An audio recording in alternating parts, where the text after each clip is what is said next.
Bueno, jóvenes, empecemos. Yo creo que ya no se conecta más gente.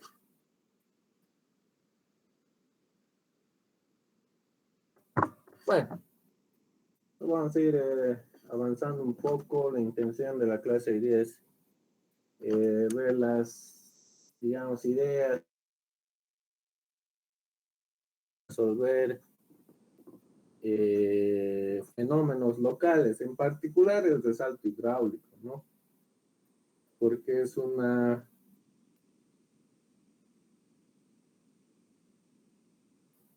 y utilizada para disipar energía en canales, ¿no? A veces por ciertos requerimientos que se tienen, agarrar y hacer un cambio en la condición de flujo.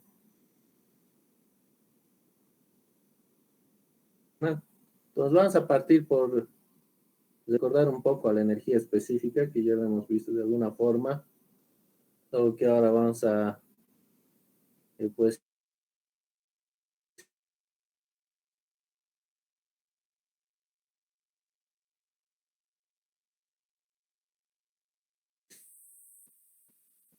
y porque va más sencillo, pues, entender lo que se hace, ¿no? Entonces, esta es la forma de la energía, donde alfa es uno de los coeficientes de velocidad que hemos discutido. Y bueno, en las primeras deducciones hemos utilizado la noción de caudal unitario para expresar esta energía de la profundidad del flujo. Obviamente vimos que el caudal unitario, lo de unitario se refiere al ancho, ¿no? O sea, estamos suponiendo, estamos considerando un ancho del canal igual a 1.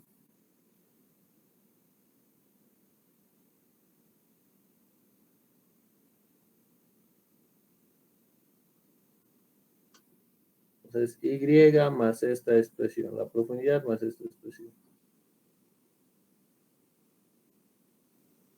Aunque nos gusta hacer prolijos, vamos a corregir eso ahorita mismo. Así no va a haber, pues, dudas.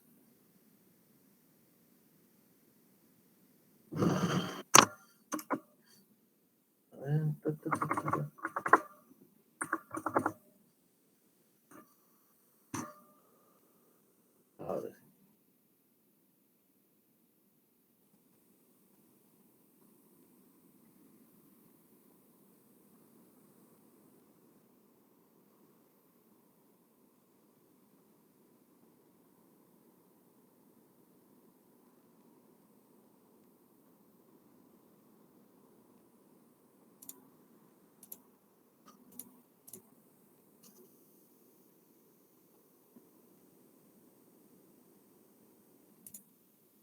Entonces, estábamos acá. Ahora sí, mucho mejor. Y bueno, partiendo de esta ecuación, habíamos llegado antes a lo que es el número de flujo.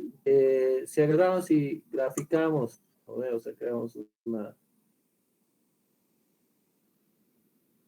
¿cómo se diría? Un diagrama, ¿no? Relaciona la energía específica con la profundidad del flujo para un caudal dado. Tenemos esta línea roja de acá. Y lo que habíamos visto es que para ese caudal específico y esa curva específica va a haber una profundidad, bueno, primero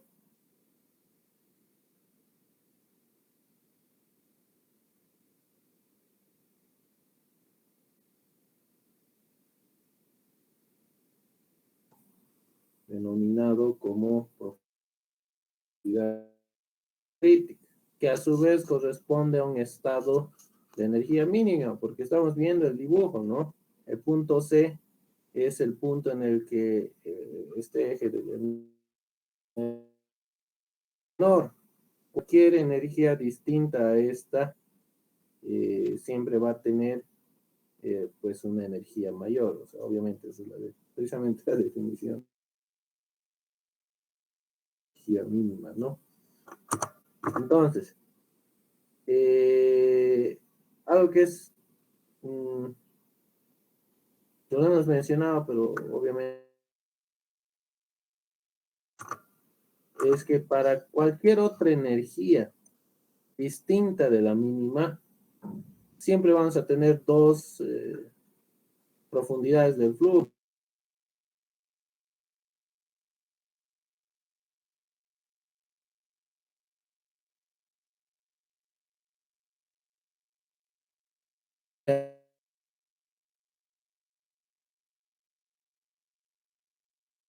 Tener una energía 2, que es este Y2. Ahora aquí está lo interesante, ¿no? Eh, la, la flujo 2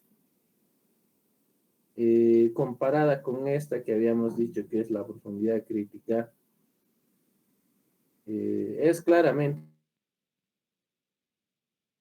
más grande. Y por otro lado, la profundidad 1 es obviamente más pequeña que la profundidad.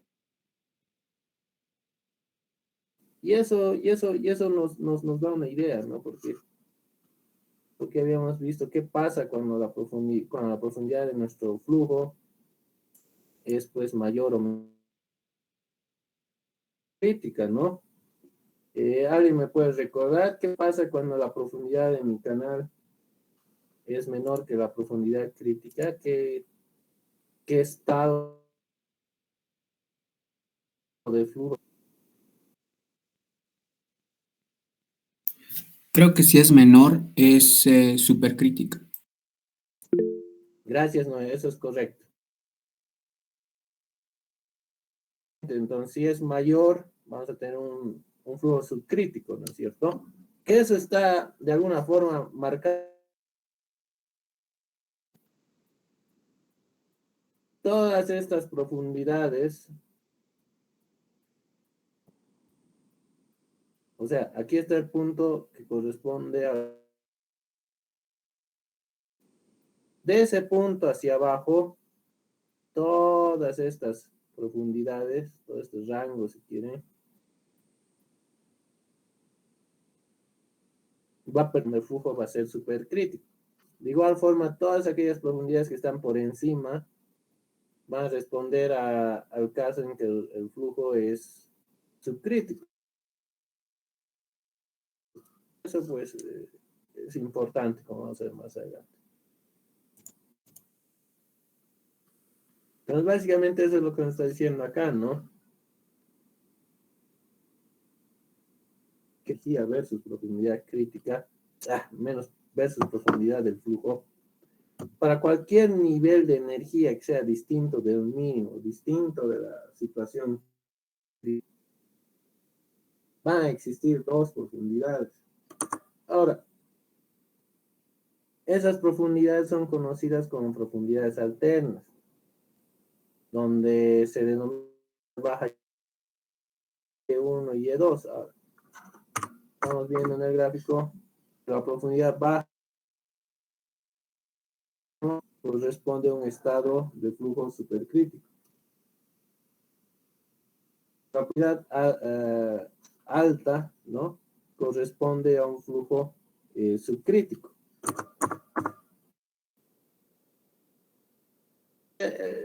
A veces es un poco confuso la terminología. Por eso estamos tomando un tiempo aquí para repasarla, porque en la literatura especialmente se hace mucho uso de esta jerga, ¿no? De esa forma de nombrar pues a las variables, ¿no es cierto? Lo importante es recordar a qué se refiere, ¿no? ¿Qué estoy diciendo cuando digo profundidad baja o profundidad alta? Más allá del símbolo, ¿no? Bueno, pues en este caso, repito, la profundidad baja Y1 está haciendo referencia a una profundidad que es menor a la curva de energía específica versus profundidad del flujo, que a su vez es específica de un caudal dado. Es decir, esta curva, si nuestro caudal pues cambia. Bueno, y aquí está lo que habíamos señalado, ¿no? Cuando la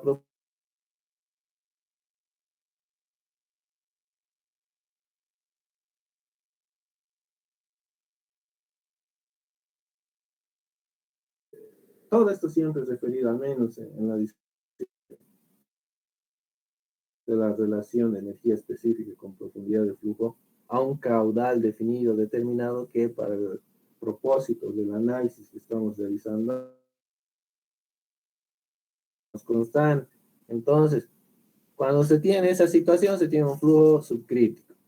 Y ese es el caso de Y2. Es este, nuestra curva es este punto.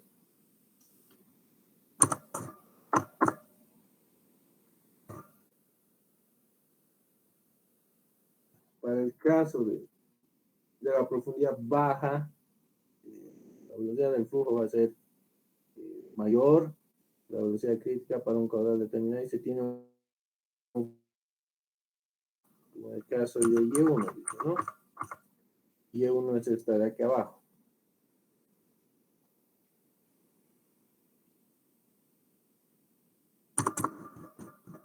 Entonces, si el caudal cambia, entonces la curva de energía también cambiará. Aquí hemos hecho un zoom entre eso. Y cuando aumento el caudal, o sea, estamos realizando la curva roja. Si respecto de ese caudal yo aumento el caudal, pues mi curva se desplaza hacia mi caudal. Respecto al original lo disminuyo, pues la curva se va a desplazar, en este caso, al... Entonces, bueno, eso hay que tener en cuenta, ¿no? Porque para un caudal en particular voy a tener, pues, distintas curvas. Y ahora, aquí hay una pregunta que tengo para ustedes. Pues, en este análisis que estamos trabajando, implícitamente está un canal dependiente relativamente bajo, vamos a decir menor a 6 grados respecto a la horizontal. Para eso, pues estas curvas se hacen hacia arriba, se hace de manera asintótica a la línea de 45 grados, que significa que pues, la energía es igual a la profundidad del flujo. Pues ese no es siempre el caso, o sea, va a haber un caso en que esta línea asintótica pues no va a ser 45 grados.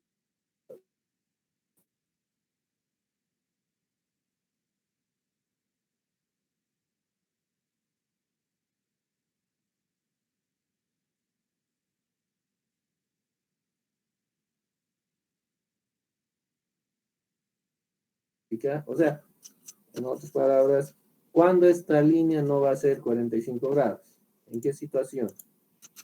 ¿Alguien?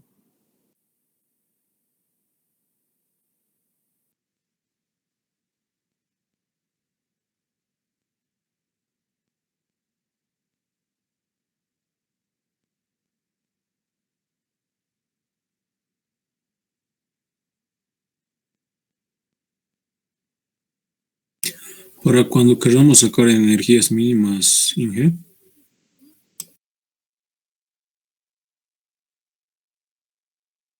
No, cuando la energía la energía específica sea mayor a la profundidad Inge. Repasemos la ecuación de energía específica. Estamos diciendo que es un canal plano, o sea, de pendiente baja, ¿no? Mi pendiente es alta, que habíamos visto en la última clase. ¿Qué ocurre con la altura de velocidad cuando la pendiente es baja? O cuando mi canal es curvo. ¿Qué pasa?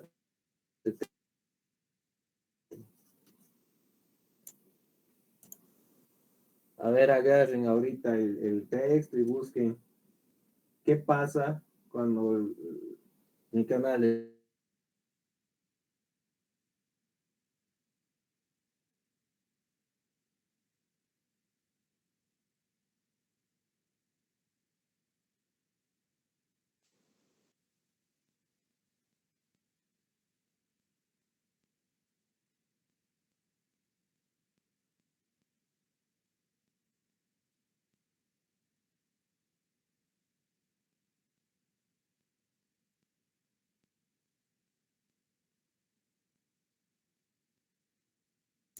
Ya, Jorge, obviamente, la intuición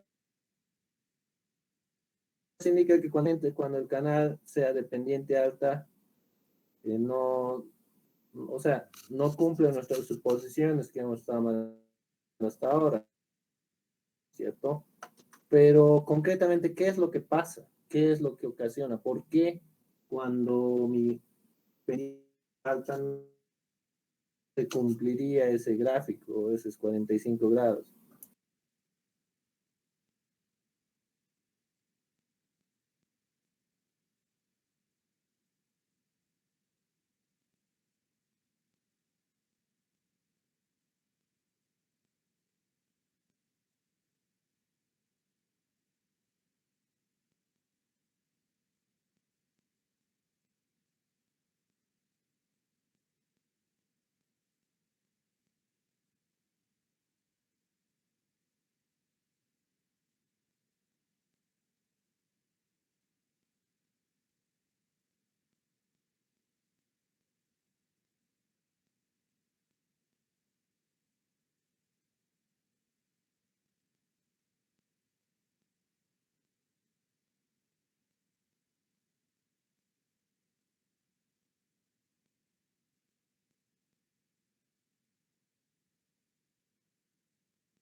Un concurso, admiro a los que se animan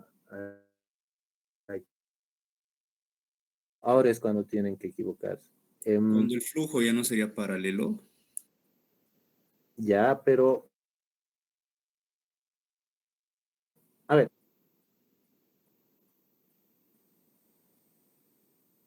¿qué pasa cuando el término, un factor por el que afectamos tanto la altura de velocidad cuando es cuando ¿qué se llama? Mi pendiente salta? A ver, revisen esa parte. ¿Qué pasa cuando la pendiente salta?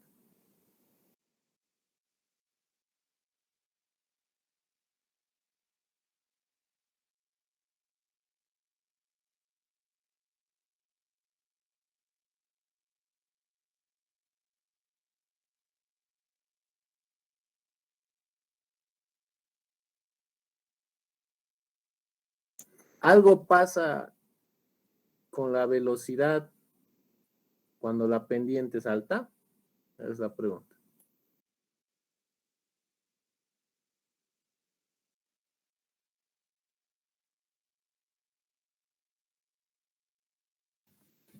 Aumenta la velocidad Inge.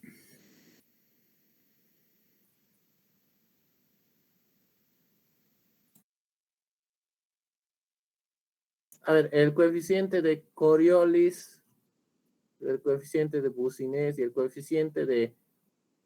O sea,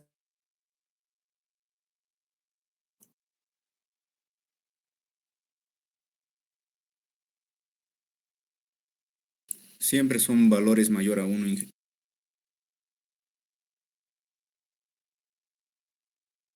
entonces, la altura de velocidad y para un canal dependiente este va a ser mayor.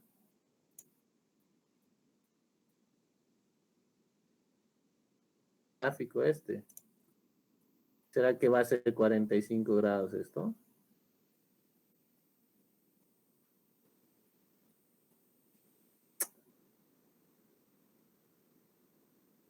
Construyan esta curva para valores de alfa distintos de 1. Y convénzanse si es 45 grados o no.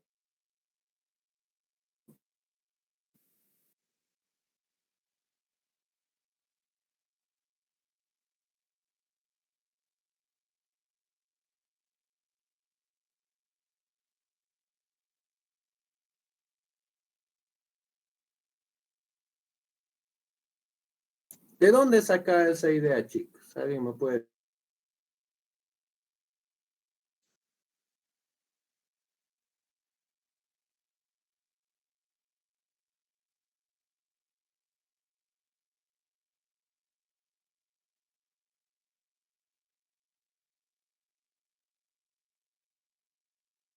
¿Será estrictamente algo que tiene que ver con la velocidad? ¿Qué pasa con la presión cuando existe una pendiente alta? ¿Recuerdan los coeficientes de corrección de presión que he visto?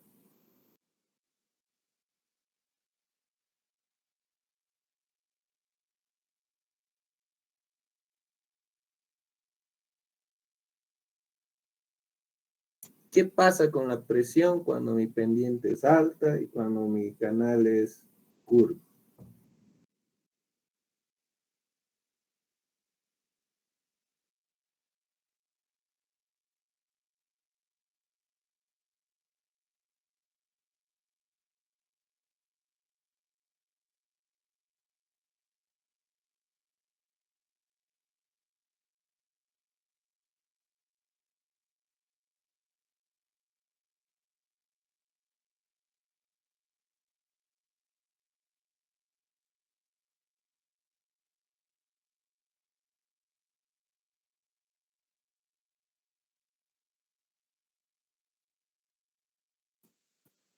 En esta expresión, cuando mi canal no es de pendiente baja, ¿qué es lo que es distinto aquí?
Vamos a recordar también un poco nuestra discusión del número Fruit, solo que esta vez en vez de usar el caudal unitario Q, que habíamos utilizado en la primera formulación del número Fruit, pues